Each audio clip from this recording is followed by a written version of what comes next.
2025 లేదా 26లో డిగ్రీ లేదా బీటెక్ చదివారా? సాఫ్ట్‌వేర్ జాబ్ కోసం ఎదురు చూస్తున్నారా? అయితే కోడ్ జ్ఞాన్ 100 డేస్ కోర్సులో చేరండి, జాబ్ సాధించండి.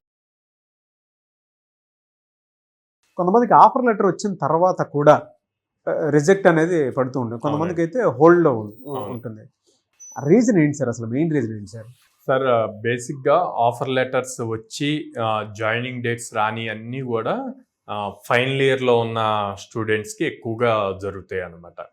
సో ఏమవుతుంది చూడండి, ఫైనల్ ఇయర్లో ఉన్నప్పుడు వీళ్ళు ఇంటర్వ్యూస్కి అటెండ్ అవుతారు, కంపెనీస్ సెలెక్ట్ చేసుకుంటాయి, వాళ్ళు ఆఫర్ లెటర్స్ ఇస్తారు.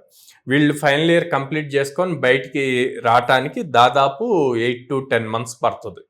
ఓకే, ఇలా బయటకు వచ్చే లోపు ఈ 10 months లో మల్టిపుల్ సిచ్యువేషన్స్ బేస్ చేసి ఈ డెసిషన్స్ అన్నవి జరుగుతాయండి. ఎలాగా అంటే రీసెంట్ గా మనం చూసిన వార్ సిచ్యువేషన్స్, మనకి మెయిన్ ఇండియాలో ఉన్నాయి అన్ని కూడా సర్వీస్ బేస్డ్ కంపెనీస్ అండి. ప్రొడక్ట్ బేస్డ్ కంపెనీస్ చాలా తక్కువ, హార్డ్లీ 20-25 ఉంటాయి. మిగతా అన్ని కూడా service based companies. Mass hiring, huge hiring జరిగే కంపెనీస్ అన్ని కూడా సర్వీస్ బేస్డ్ మన దగ్గర. TCS, Wipro, Infosys, Accenture, Cognizant ఇవన్నీ కూడా. సో అంటే వీళ్ళందరూ కూడా బయట నుంచి, వేరే దేశాల నుంచి, అదర్ కంట్రీస్ నుంచి ప్రాజెక్ట్స్ తీసుకొచ్చి ఇక్కడ మన వాళ్ళతో వర్క్ చేపిస్తారు.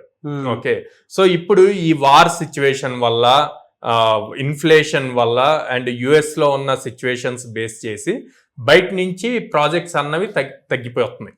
అంటే ఇండియా మీద ట్రస్ట్ లేక తగ్గిపోవట్లా, అసలు బయట ఉన్న కండిషన్స్ బేస్ చేసి న్యూ ప్రాజెక్ట్స్ అన్నవి స్టార్ట్ అవ్వట్లా. అలా స్టార్ట్ అవ్వనప్పుడు ఈ కంపెనీస్ కి ప్రాజెక్ట్స్ రావు, అలా ప్రాజెక్ట్స్ రానప్పుడు స్టూడెంట్స్ కి జాబ్స్ అన్నవి ఉండవు. సో వీళ్ళు ప్రతి కంపెనీ కూడా, టాప్ కంపెనీస్ అన్ని కూడా ఓకే మనకి 6 to 8 months లో ఈ ప్రాజెక్ట్ వస్తుంది, దీనికి ఇంతమంది కావాలి అన్న పాయింట్ లో హైరింగ్ చేస్తారు, ప్రాపర్ స్కిల్ టెస్ట్ చేస్తారు, ఆఫర్ లెటర్ ఇస్తారు. కానీ ఈ జాయినింగ్ డేట్ వచ్చేలోపు ఇలాంటి సిచ్యువేషన్స్ ఎక్కువగా జరిగి జాయినింగ్ డేట్స్ రావు. సో అందుకే ప్రతి స్టూడెంట్కి, ప్రతి పేరెంట్కి ఎవరైతే ఫైనల్ ఇయర్ ఉన్నారో, రీసెంట్గా చాలా మందికి టీసీఎస్, ఇన్ఫోసిస్ 4-1లో వచ్చినాయి, అంటే జస్ట్ స్టార్ట్ అయింది 4-1. ఆ పేరెంట్కి, ఆ స్టూడెంట్కి ఇద్దరికి చెప్తున్నా, రిలాక్స్ అవ్వద్దు. మాకు జాబ్ వచ్చేసింది, మా చేతిలో జాబ్ ఆఫర్ ఉంది అన్న పాయింట్లో రిలాక్స్ అవ్వద్దు. ఎందుకు అంటే మీరు బయటకు వచ్చేసరికి ఆ జాబ్ ప్రాపర్ గా జాయినింగ్ డేట్ వస్తుందా లేదా అన్నది ఎవరికి తెలియదు. అంటే ఇక్కడ ఎవరిది మిస్టేక్ కాదు, బయట జరిగే టోటల్ గ్లోబల్ లో జరిగే థింగ్స్ ని బేస్ చేసి డిసైడ్ అవుతాయి. సో అందుకని రిలాక్స్ అవ్వకుండా ఇంకా ఫర్దర్ కంపెనీస్ కి అప్లై చేస్తూ ఎవరు జాయినింగ్ డేట్ ఇస్తే ఇమ్మీడియట్ గా దాంట్లో జాయిన్ అవటం బెటర్ అండి ఇప్పుడున్న సిచ్యువేషన్స్ లో. అండ్ ప్యాకేజెస్ ప్రతి ఒక్కళ్ళు 6 lakhs 8 lakhs అని చూడద్దు. ఫ్రెషర్ గా కెరీర్ స్టార్ట్ చేయటం ఇంపార్టెంట్. 10,000 ఇవ్వనండి, జాయిన్ అయిపోండి, కెరీర్ స్టార్ట్ చేయండి. మీరు కాలేజ్లో నేర్చుకున్న దానికి, ఇండస్ట్రీలో ఎక్స్పీరియన్స్ చేసేదానికి చాలా డిఫరెన్స్ ఉంటుంది, 200% డిఫరెన్స్ ఉంటుంది. సో కెరీర్ స్టార్ట్ అవటం ఇంపార్టెంట్.